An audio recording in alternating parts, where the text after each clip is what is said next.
with regard to issues pertaining to sex education, then there is an age below the age of tamyiz, which is called the age of discernment or the age of understanding.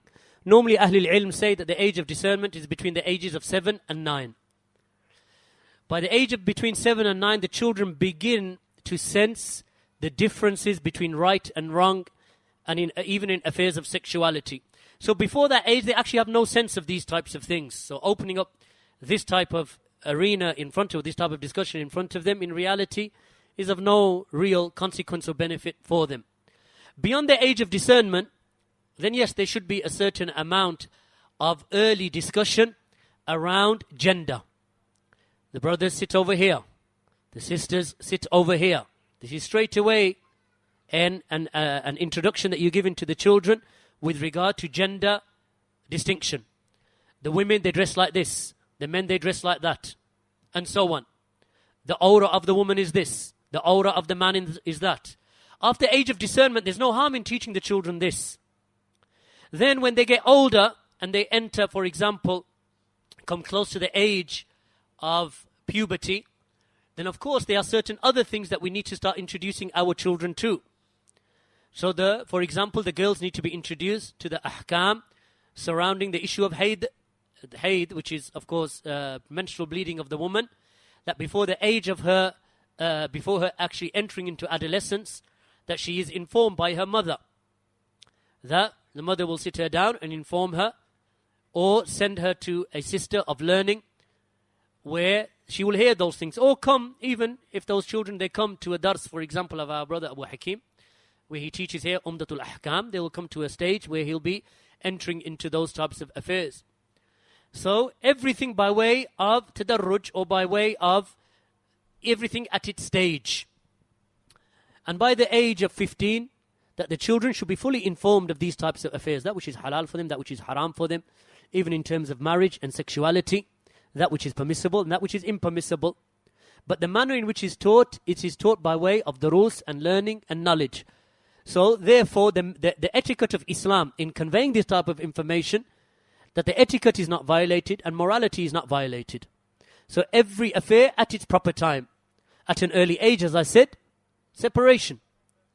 Meaning that Allah subhanahu wa ta'ala has, Allah's Messenger sallallahu alayhi wa sallam said, command them with the prayer at the age of 7. When you command a child with the prayer at the age of 7, the female and the male need to know how to dress. The female and male need to know where to stand in the salah. The man stands in the foremost rows and the women stand behind them. And the woman, what she covers and what she doesn't cover. Purification.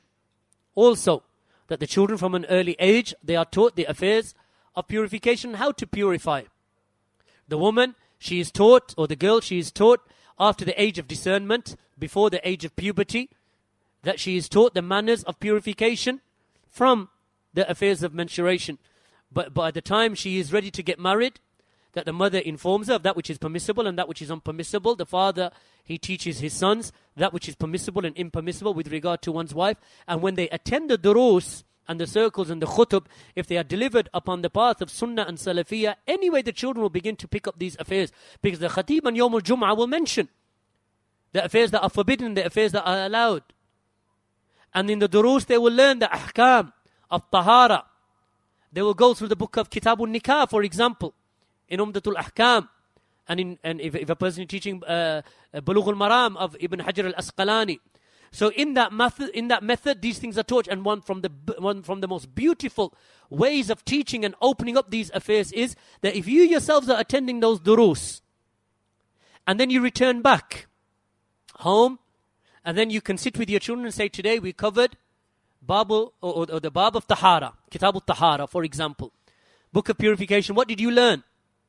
Because when you enter the book of purification, even in Bulugh al-Maram, you reach a stage, barakallahu feekum, where you enter, where the Prophet sallallahu alaihi wasallam or Aisha radiallahu anha mentions how she used to clean off the semen of the clothing of the Messenger of Allah sallallahu alaihi wasallam.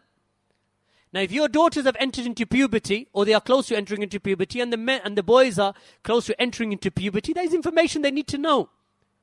That what is the level of najasa of the semen? How does one purify himself from for example, if he was to have a dream, like the dream of the man and the dream of the woman, that what necessitates the ghusl after that dream, in which there is a release of semen, or there is a climax or an orgasm that takes place, that what is the level of purification? How does one purify themselves? So each one at its age. This is how the Muslim gives tarbiyah. What about the schools? What is the duty of the schools with regard to this affair? Then in reality, that if this is taught by a mudarris who has studied, and he knows the ahkam of the deen, then he will teach that at the right stage to the children, at the right age, by way of that which is munasib to that child at that particular age. And this is the da'wah, and this is the method of teaching of the likes of Sheikh Ubaid, Sheikh Abdul Aziz bin Baz and those scholars. So you don't sit, for example, a 5-year-old child down and start teaching the ahkam of haid, and nifas, and istihada. These types of affairs, they're not ready for that age. It does not make any sense to them.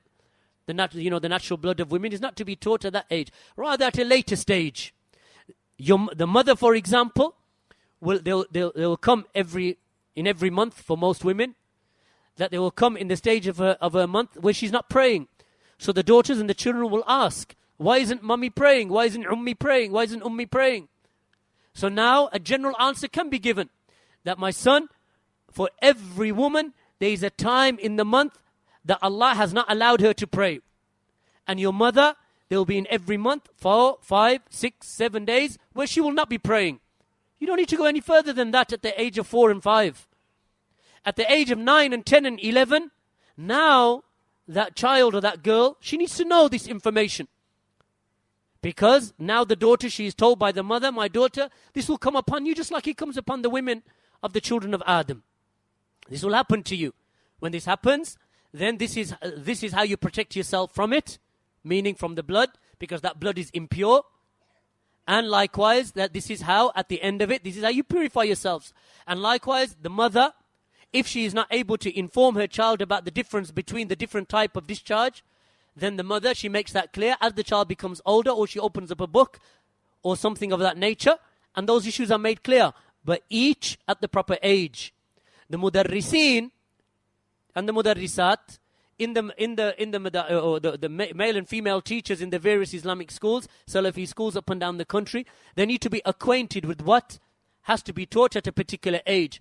If there are some secular requirements that come from the direction of, for example, the education ministry, or the Ministry of Education and so on, then those requirements that they have, a mudarris and the head teacher, or the mudir of any madrasa, he should be intelligent enough to realize how to cater that which they require in the curriculum, how to cater that and make it, and so that it can be taught in a manner that is Islamic, without breaking the law, for example, without violating any laws of the land, and also on top of that, that you educate it, so educate the children so long as you do not go beyond that which is at their level, or which is munasib at the level of the child at that particular age. Wallahu a'lam. I hope that helps somewhat. تفضل.